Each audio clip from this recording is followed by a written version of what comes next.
Salam, hər vaxtınız xeyir olsun. Bugün sizinlə dağlar mövzusunun izahına baxacağıq. Bildiyimiz kimi dağ ətəyi, zirvəsi, yamacı aydın nəzərə çarpan və nisbi yüksəkliyi 200 metrdən artıq olan müsbət relyef formasına deyilir. Dağın şiş uclu zirvəsi pik deyilir. Və zirvə nə deyilir? Dağların ən yüksək nöqtəsi də zirvə adlanır. Yamac nə deyilir? Zirvə ilə ətək arasında qalan meyilli sahədir. Və bugün öyrəndiyimiz terminlər zirvə, ətək, yamac, pik.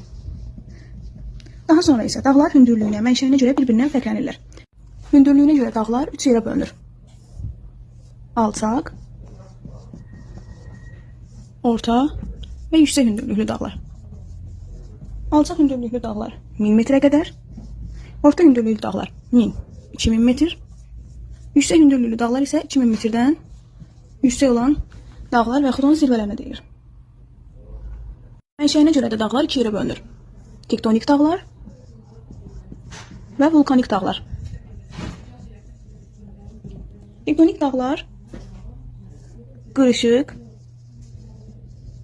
faylı və qırışıq faylı olmaqla 3 qrupa bölünür.